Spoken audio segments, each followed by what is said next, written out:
Good afternoon, and welcome to this panel on the roadmap to authentic community engagement. My name is Zachary Green. I'll be the moderator for this panel, where we're going to be looking at the issues that we're facing in the communities of San Diego and how we can begin to think about what authentic, and the key word there is authentic community engagement will be. We have here Monte Jones, who's the CEO of Logan Heights Community Development Corporation. Mitchelle Woodson, okay, who is the executive director and manager and managing uh, attorney for Think Dignity, and Daniela Kelly, executive director of Sherman Heights Community Center. Welcome. So what I'd like each of you to do as a way of starting is that if you could each give just that 1 minute version of what do you think is really the most challenging aspect that we have to deal with in terms of community engagement. And we're going to start with Daniela. Okay, in terms of community engagement, what do you think is most challenging right now? Well, I think that most challenging is that this is always an ongoing process. So I think as it's not something that you can like check off the list, but so it's an ongoing process. You're constantly adapting. You have to be resilient in the ways that you involve the community. I think for the Sherman Heights Community Center, the community is key to the success of the center and involving them through generations as the creators, participants, and protagonists in much of our programming is always the challenge. So to keep people engaged and also bring more people on board. Thank you. And Mitchelle, what would you say? Definitely one of the Biggest challenge challenges. in terms of Yeah, community? so we are an organization that specifically serves the homeless population. San Diego has the fourth largest homeless population in the nation, and we've been at that rank for quite some time now. I think what we're seeing is as the most difficult in getting the community to engage is that we're in a very anti-homeless climate, and a lot of folks are experiencing kind of like some compassion fatigue. So a lot of our work in getting the community engaged and interested in these issues is really to reshape that narrative. I think there are a lot of misconceptions on what homelessness looks like, or about folks that are experiencing homelessness. So a lot of our work is to reshape that narrative and really inform people of what that looks like, right, and how to be more involved in our efforts to advance basic dignity to folks experiencing homelessness.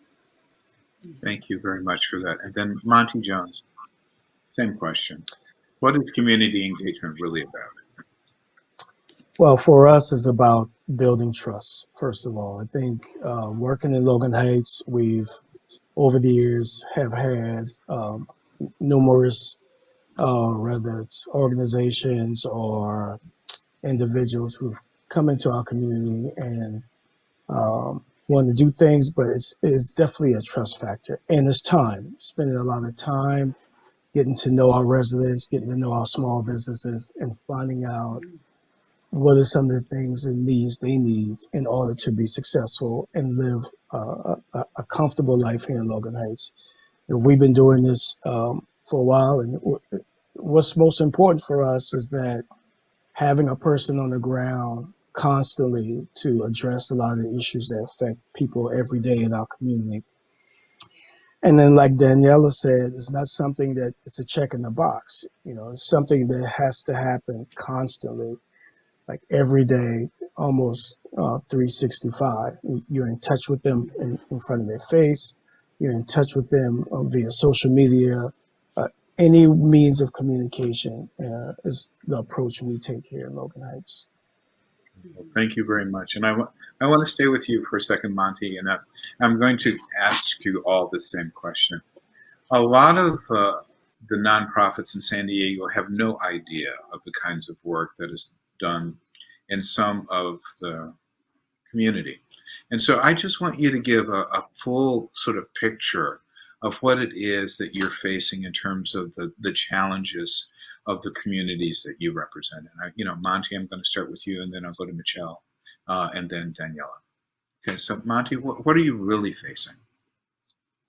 So a lot of the challenges is trying to like reach our community in multiple different ways. And so our biggest challenge is how do we help in a way that they want help. Um, Years ago when we started, we thought that we had the answers, that we thought we knew what what the residents and the small business in our community need, and that was the wrong approach. Over the last 10 years, we and people don't like to do surveys, and surveys is so they're like, oh, there's another survey, another survey. So we try to stay away from those things and just have regular conversation. Um, but the challenge is getting them or getting out, and I say them, that means us too, because I live in close proximity to where I work. The challenge is um, uh, being able to, you can't be everything to everyone unless you won't be able to accomplish a lot. And so we try to, center our focus on the things we're good at in our core program areas. Uh, yes, we want to help them in every facet of their life. We just don't have the capacity to do. And so the approach we take is if there's something we can help them inside our building or over the phone, if we can't do it, we pass it on to another partner, like Sherman Heights Community Center, who are specializing in the area like arts or cultural arts or something like that. That's not something we focus on. So if we can get all of our partners to think that same way, we can have a greater impact in our communities. And then one follow up. Yeah, one follow up. Just let everybody know, like, what is one of your core areas? Because not everybody knows what Logan Heights is doing Yeah. or any of you are doing. So, So one of our core areas that impact residents is our career and financial counseling session. Not only that, our biggest program that had the biggest impact over the last since COVID has been our small business, helping our businesses get money, and then the rental assistance application product. Those things kept us up, 7 days a week, just trying to provide services because our community, as you guys know, and our community was hit the hardest in the COVID. So those are the programs we've been working on. yeah, thank you. Because I don't think some of the folks who are attending this academy even have a sense of that. And so, because if we're going to talk about engagement, we also need to have the fuller audience have a sense of the real challenges that are facing. Because Mitchelle, what you spoke to was the homelessness, and yes, we have been number 4 for like a long time. We're not number 4 in terms of population, okay, but we're number 4 in terms of homelessness. And there's an attitude that people have around homelessness in this city in particular. So I know that you're facing that, but let's speak to the challenge that you're facing as well. Yeah, I think I want to echo what Monty said earlier about really being intentional on creating programs and providing services that are needed by the community. There are a ton of different homeless serving agencies in San Diego, and I think what really Yes. sets us apart is that we are intentional on addressing the needs that we hear from the community. So we hold, since the inception of our organization, we've held a monthly meeting called the Basic Dignity Coalition, where we invite community stakeholders, but most importantly, folks experiencing homelessness to come in and talk about the issues that they're experiencing on the streets. And this is how all of our programs were created, is because we want to provide programs that fill those gaps in services to make sure that we're directly addressing those needs. And so our programs range in providing direct social services, such as we have a storage center in downtown San Diego where we allow folks to safeguard their belongings while they're transitioning off of the streets.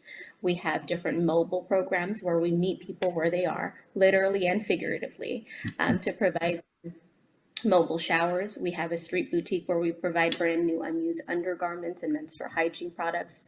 We have a street cafe, which is a pop-up farmers market where we provide healthier, more nutritious food options. And more specifically, we have program where we have different legal clinics around San Diego. We have a call-in line where folks are able to call and discuss their legal matters with us. From there, we can take them on directly as a client, or we can refer them out to an organization that works specifically in that area of law. The program that really sets us apart is our direct representation program, where we directly represent homeless and at-risk youth in their criminal defense matters. We're the only organization in San Diego that does social and legal services, the only organization that does criminal defense outside of the public defender's office. That's really important because as we all know, so one of the challenges that homeless folks face is their constant criminalization, right? So not only are they stigmatized, but they're constantly harassed and criminalized for engaging in life-sustaining activities such as sleeping, eating, standing, right? Just being. And so what we find is that most folks are getting criminalized for these things. And what does a criminal conviction do? It only perpetuates poverty, right? It further entrenches folks into homelessness. So it creates additional barriers to accessing county benefits, to employment opportunities, to applying for financial aid, all of these things, right? And so what we do at our program is we focus on post-conviction relief. So after you have a criminal record, right? Like how do we make sure that we clear that? So we focus on getting rid of warrants. We focus on getting fines and fees dismissed. We focus on getting you off of probation early or getting your record expunged so that you have a more meaningful opportunity to access the resources that you need and become a more productive member of society. And I think oftentimes those kinds of things are overlooked, right? As you mentioned in San Thank you so Diego, much for giving. Yeah, of course. So thank you so much for giving that really full picture, because it gives an idea of the texture of the legal issues, the healthcare issues, indeed just providing just the basic nurture for the basic elements of sitting, eating, which are then turned into criminal behaviors. And I don't think any of us carry around that in consciousness, but you do that as your work every day. And Daniela, what about the same thing for you?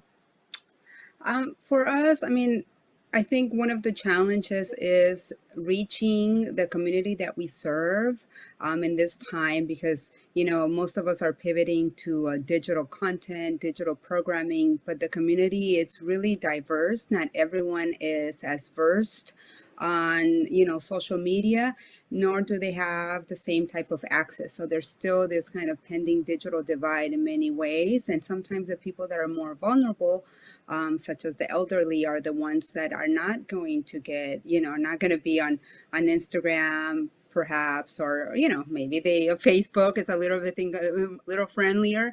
But I think so getting the word out and similar to what Monte was saying, if we can't serve them, we try to just, cross promote and support other nonprofits because I think that's key to us working together in tandem and not necessarily, replicating efforts as much.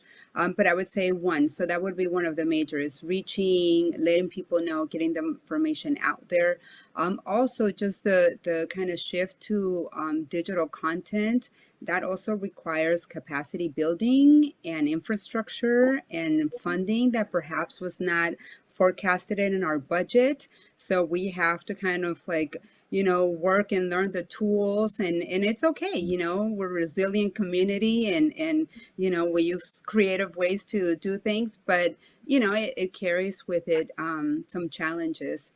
And I say the last thing is our community, we've mentioned it already, it has been hardest hit.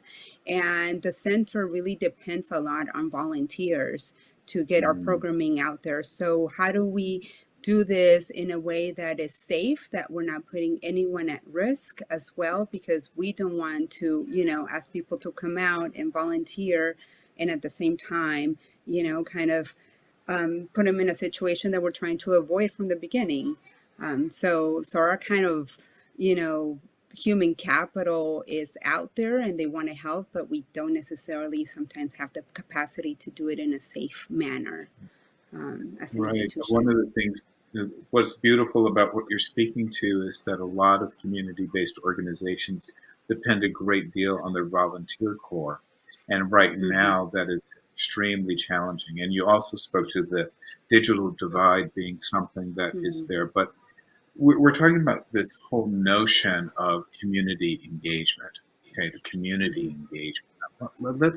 Let's get to this, Michelle. You said that there's this thing called compassion fatigue. We've heard it, but how do you think that affects the work that we're doing? Compassion fatigue in terms of community engagement. Yes. Yeah, I think what happens, as we mentioned earlier, that San Diego has been the fourth largest homeless population in the nation, and I think initially folks are really revved up to do something about it, right? So they're engaged in advocacy efforts to help to support the needs of folks experiencing homelessness. But what happens if there's no substantial change for a long period of time, you start to experience this fatigue that the work that you're doing is not going anywhere, right? And sometimes these small wins seem too insignificant to continue the work. And so I think what we need to do is continue to re-engage the community, show them how important this is, right? That us as a whole need to focus on these issues more holistically as well, and But engage. there's homelessness, there's climate change, there's this racial unrest, there's COVID, there are people dying disproportionately who are people of color. There's economic uncertainty. We don't know what's going on with the politics. And you want me to pay attention to homelessness. Yeah.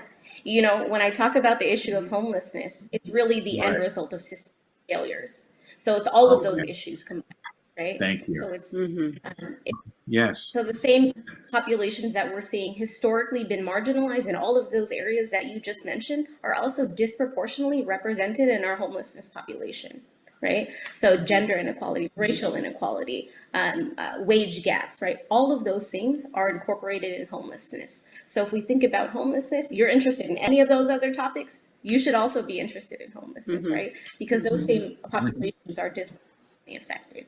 And so you can find ways, things that you're passionate about, things that move you, right? But also things that where you want to make a change, you can find in the issue of homelessness. What was wonderful about what you just offered there, and that was beautiful, thank you, is because what you're saying is that if we have compassion fatigue, all we need to do is look at that person that's on that corner right there, and then all of the issues that we're concerned about are present in that person. That's what you want us Yeah, to be able to do.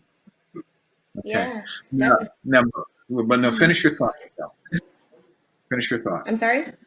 No, finish your Yeah, I was thought. gonna, sure. I think that what happens generally is when we think about homelessness, right? We think about that one bad experience we had of somebody that was exhibiting signs of mental illness on the corner. Mhm. But what we don't know is what the numbers look like, right? That there are a lot of folks that are experiencing homelessness that are working families that just don't make enough to meet the living standards of here in San Diego, right?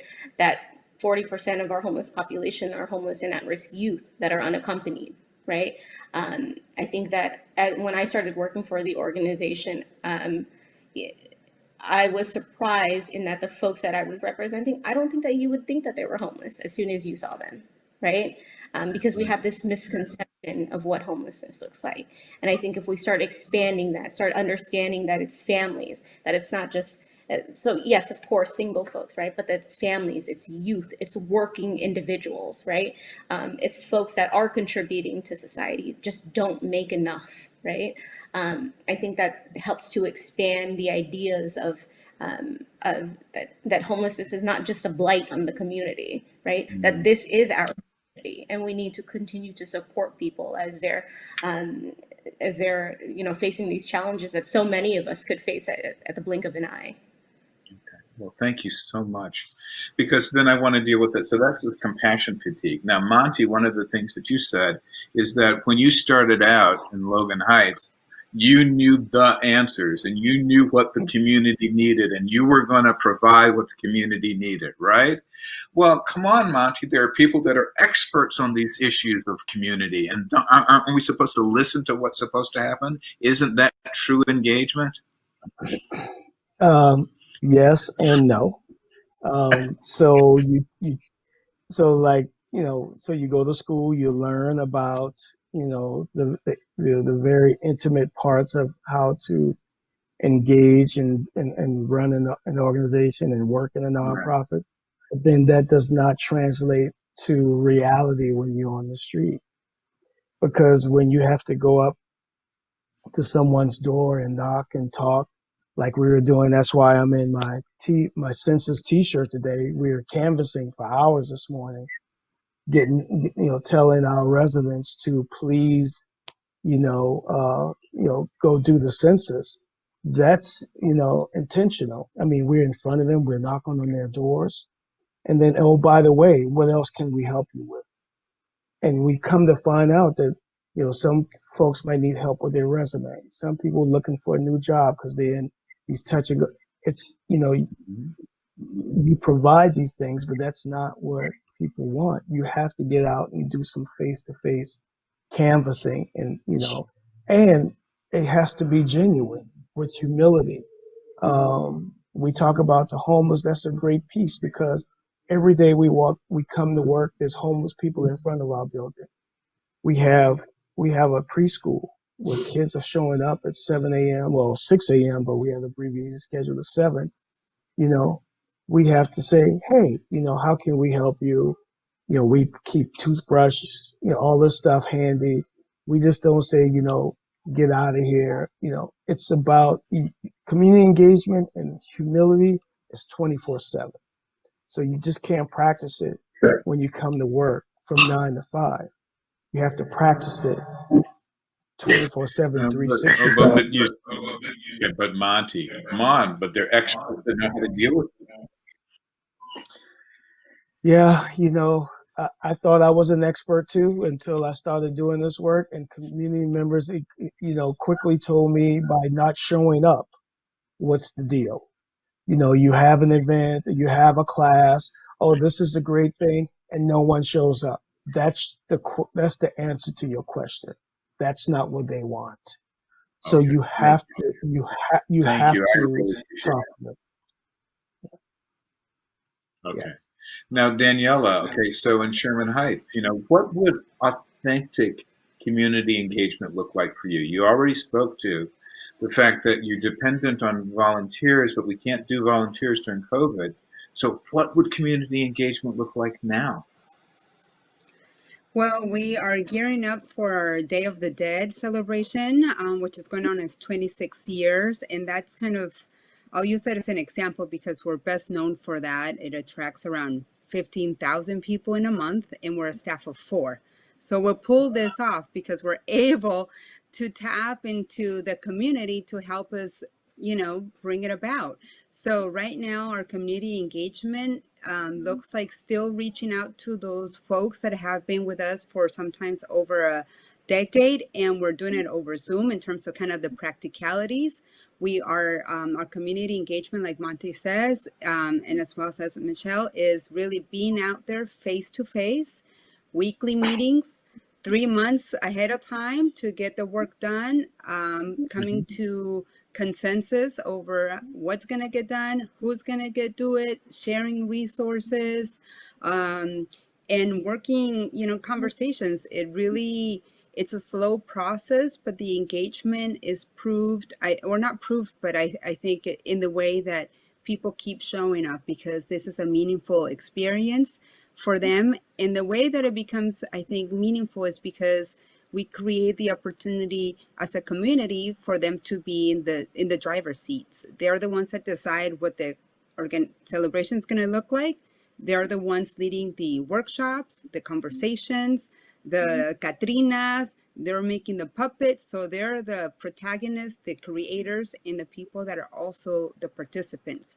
So when you kind of involve them in all aspects, and you do this in I think in a amicable, friendly manner as well, it creates a rapport among us that sustains itself year after year. Sometimes, some people are not able to participate a year, but they come back the following one. So we are trying to I don't want to say replicate because we all missing each other and kind of sharing, like treats during the meetings and hanging out afterwards and chatting and then, oh my God, you're still here, okay. But we really are still kind of if we strip down what it is that we do to make this event successful and engaging, we're still kind of following through with those activities collectively. That's wonderful. So what you're saying is that 4 people can leverage thousands when there's a real opportunity to engage them in something that they value. Am I understanding that?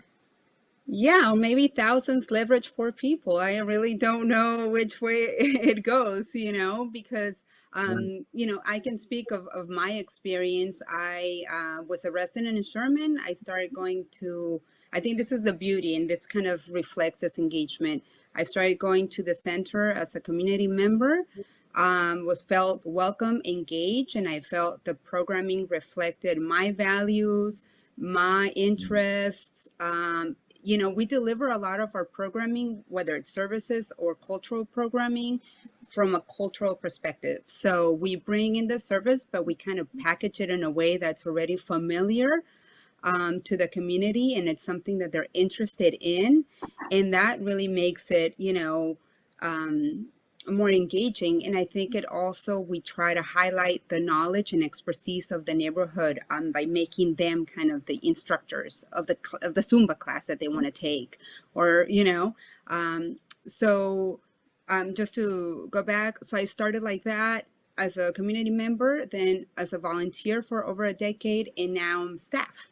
So it's that kind of opportunity that the center brings for the community. Our community is also reflected in our staff. We have staff members that live close by, that are always there keeping an eye, or at the center or helping out. And also we make sure that the board also is representative of the community. So the community is reflected kind of outside and also internally as well. And I think this kind of makes us all kind of have be stakeholders and interested in the success of the programming in the community center. You're really talking about a cascade model where, starting off just going to the center, then becoming a volunteer in it, and then really engaging in the programs of it, and then eventually becoming staff. And that what you're talking about is a whole neighborhood that really is engaged in the process. That's wonderful.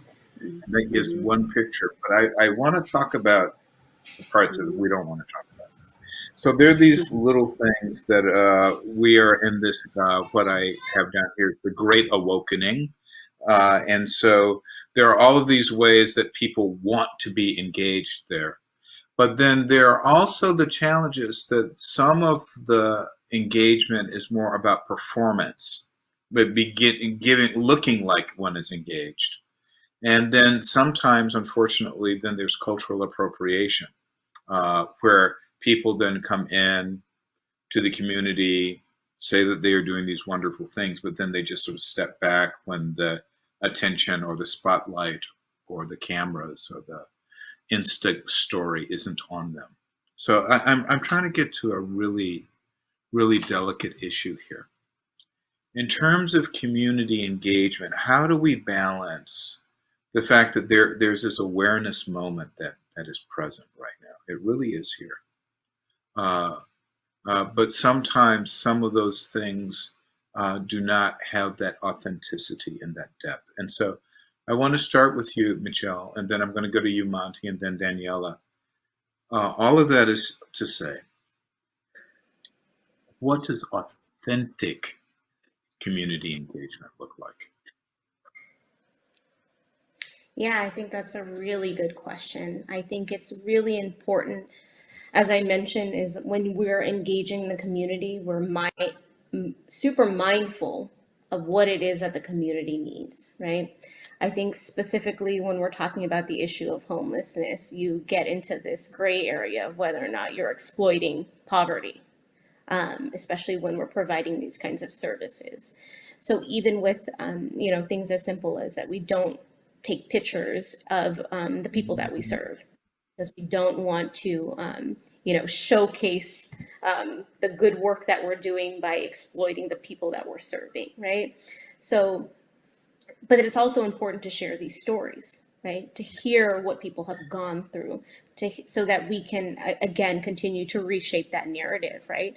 To something that's more holistic of what's going on. So we're really intentional on making sure that when we promote our programs, it's always in a way that is that incorporates the people that we're serving in a way that they would like to be incorporated, right? So we never take, post photos of the people that we're serving unless they would like to be on our social media, right? Or in our newsletter. We don't exploit people's stories or share people's stories unless they have given us consent to do that. And so in that way, I think that we've built this rapport with the community, specifically the community that we're serving, that we're really trusted, right? So we're a small organization comparatively to the other nonprofits that work in homelessness, right?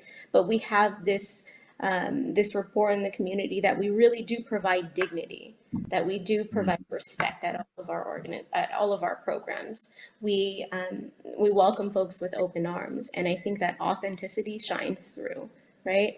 When you're doing good work, I think it speaks for itself. Thank you so much. Monte, same question. What's authentic community engagement? Oh, I was just sitting here thinking about that, just thinking about, the question, and just thinking about everything that's been going on over the last couple of months, how that have impacted not just our community, but,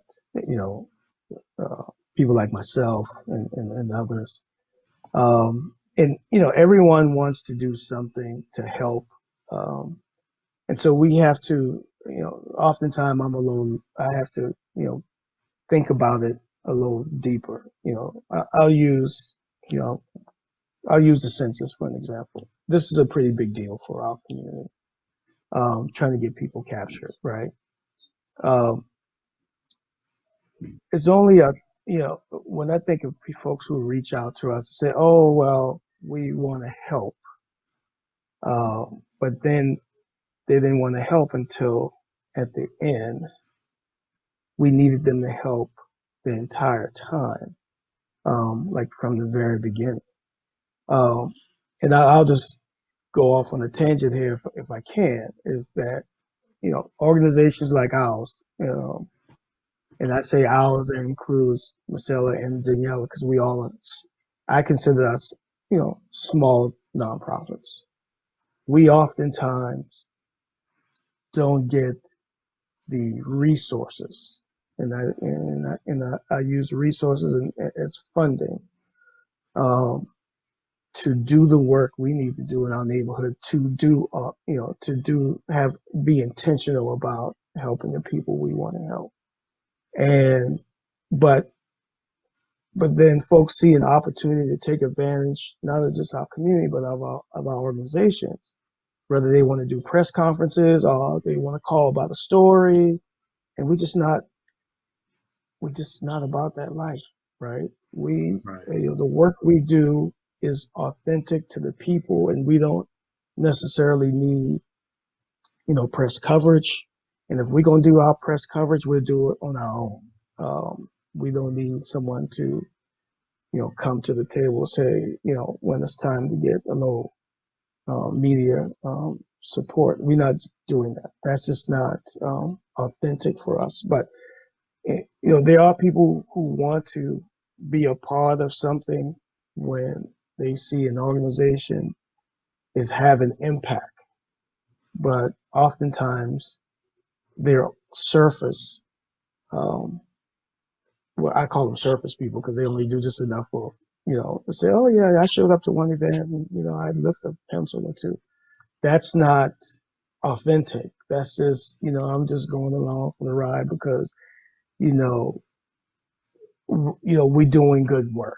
And I think, this is a large issue that we probably don't have a whole lot of time to tackle. No, yeah, because you'd be super now. Yeah, but the thing is that, we often in our communities, Folks who do want to help, they show up at the door and they help sun up to sundown. And those are what we call, that's authentic to me because you can call on them for anything. Thank you. And That's yeah. perfect. Yeah. Okay, thank you. And then Daniela, what's the authentic part? Well, I think similarly, I think it's having the ability to address some of the issues through the scope of this kind of cultural lens for us, because a big part of what we do is cultural programming.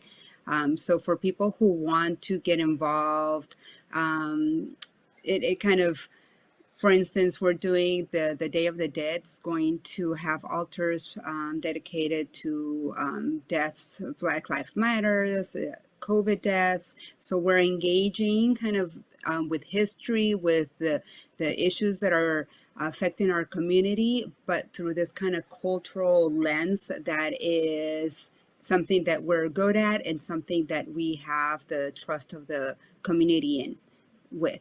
So we're able to kind of do that. And then when it comes to people who want to help, but like you're saying, just kind of on the surface, this is where being really small nonprofit helps, because there's only so much bandwidth we have for, that type of like, that type of relationship. So a lot of the time it's like, oh, if it sounds like an idea that would work for the center and is true to us, and they're willing to take it on from A to Z, go for it. But if they're going to kind of like cherry pick, like I'm just going to show up to the event looking cute and not break down the tables or whatever, then no, I mean, we welcome those people too. But what I'm trying to say is that being small in a way also helps, because we don't, we really need like few people, but really kind of hands on to make it work. So that's kind of, we already know what's kind of like the profile of what we need and what makes us, move forward.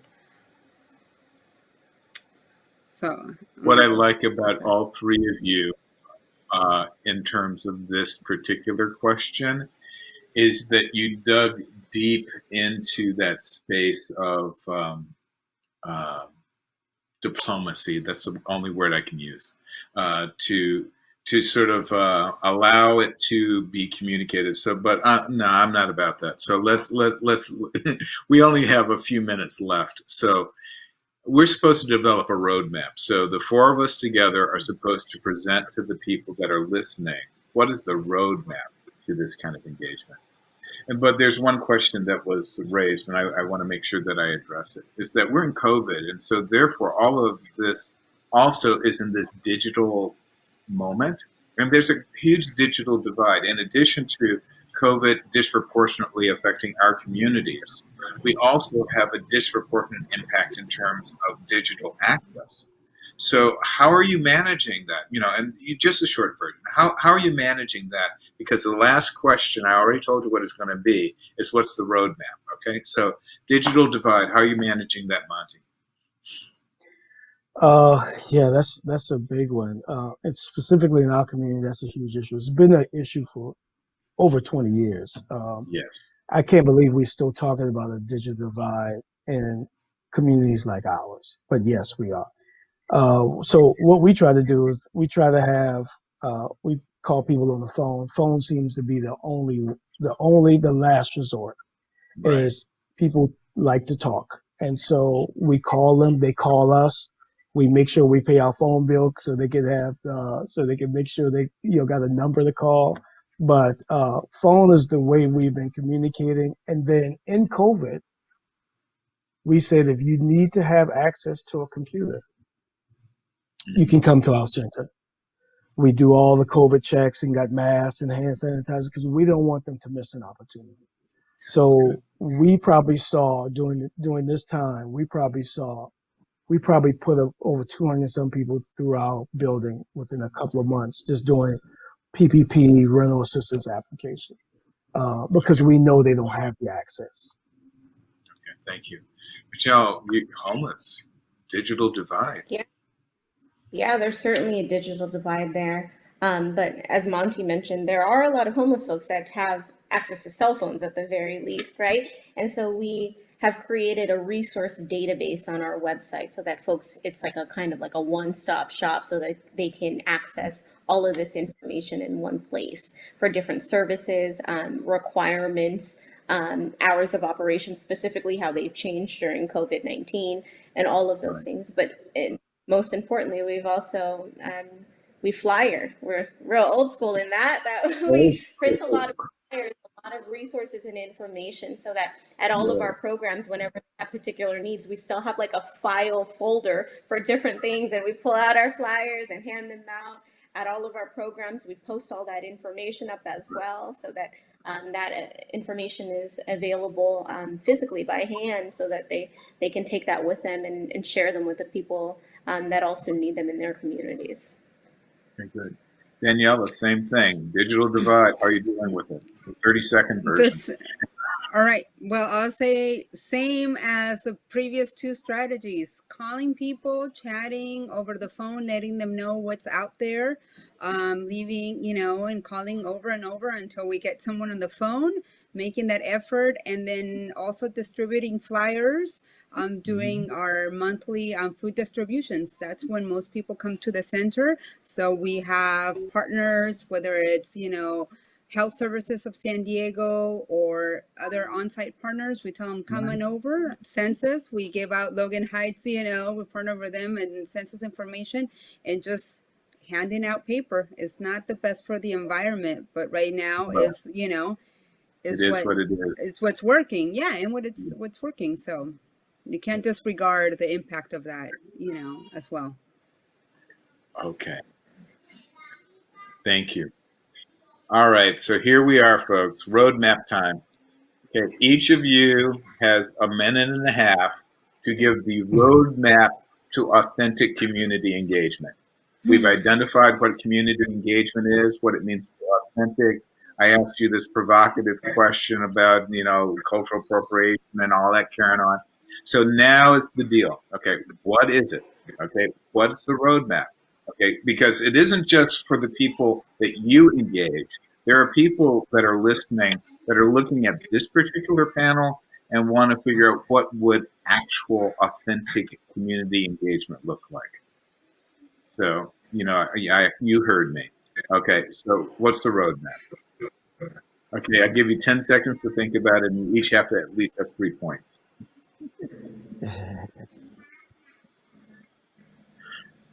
Oh, Daniela looks like she wants to go first. Oh my God. Well. All right. Okay. Okay. So I will say roadmap from our experience Yeah. is being on the ground, starting with simple conversations, showing up every time, creating opportunities for the community to be in the driver's seat as much as you can, like we said. So really not having a hierarchical kind of Mhm. structure, but so having the community be there Right. and supporting, sharing resources. I think as an institution as well, people need to know that the resources are being shared with them as well, that they're not being stuck in-house. And what else? So 3 points. Yeah, I one would say more. the last point, yeah, the last one would be to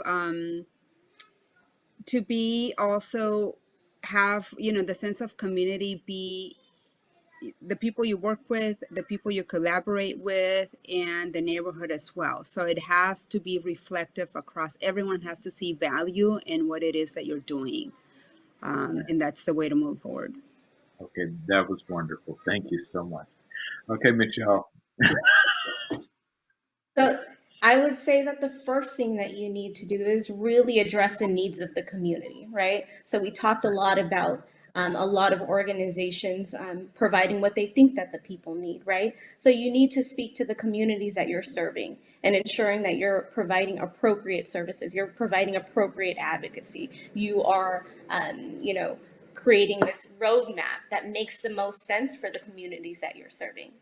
The second thing is that you need to be okay. You have to be having these uncomfortable conversations, right? When we talk about the No, social, amplify that. No. You have to yep, amplify that. that's what I'm gonna do. When we talk about social justice topics, right? When we talk Right. about historically mass movements that have made huge impacts, it's always when the vulnerable populations have stood up and been uncomfortable have uncomfortable conversations with the masses, right? You need to be okay with that. These are not the topics that people like to hear about, but they need to hear about, right? So you talk about it. You talk about it openly. You talk about it candidly. You get people in their feelings. You have them feel that, right? You need to feel that anger. You need to feel that sadness. You need to feel that humility in order to understand the needs of the communities that you're serving. And then you take that and you uplift the voices of the people that you're serving. And how does that look, right? It looks like talking to people that have misconceptions of the communities that you're serving. It looks like speaking to elected officials, but bringing on the community that you're serving to make sure that their voices are always at the table, right? Okay. We can't make change by only having the elite at the table, by only having the elite in these rooms, right? So we often hear in these spaces that we want to give a voice to the people that are Mhm. voiceless. Everyone has a voice. What we want to do is uplift their voice, right? Show power in their voice, empower them in using their voice in these spaces. And so I think those are the important things if we want to make authentic change, real change, impactful change that's intentional on the needs of the communities that we're serving. Wow. Monte. Yeah, no, that's all good points. I think the things that we try to do is really, meet the residents, meet the individual where they are. I think that's the bottom line. Is you know, one thing I learned when I came to the community is that and I say came, always been here, but really entrenched into the neighborhood, um, making sure I am. They see me as an individual and not someone who has a job or whatever the case may be, or I run a particular organization. Just really being intentional about uh, fitting in and making sure they understand. I understand what they're going through, and I can put myself in their shoes because I was, years ago, I might have been that same person in their shoes, so I understand. The other thing we do is try to do some mapping, and community mapping, understanding where all the resources are, so that when we do have these communications with individuals, we know where to lead them to.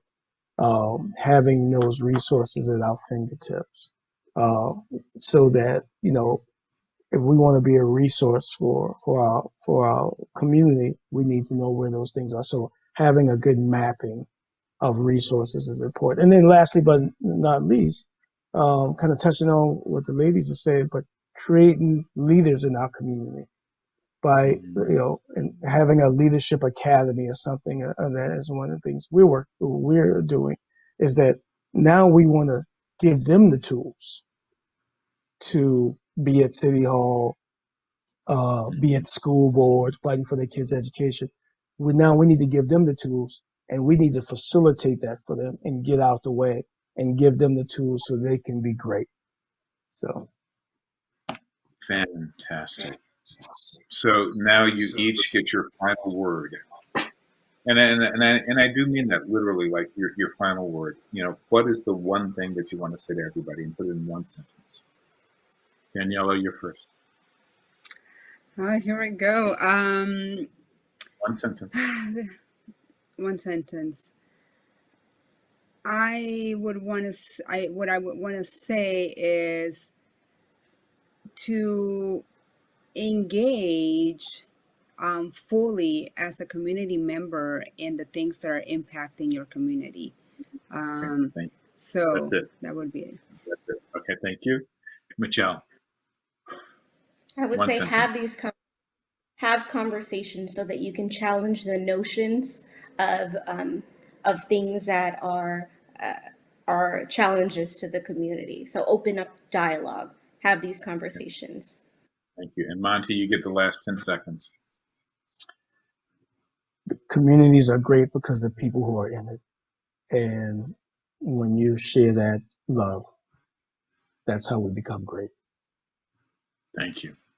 And thank you, panel. Fantastic. A really wonderful, rich, textured conversation. Truly appreciate your participation. And let's hope that it was heard authentically. Thank you. Thank you. Thank you.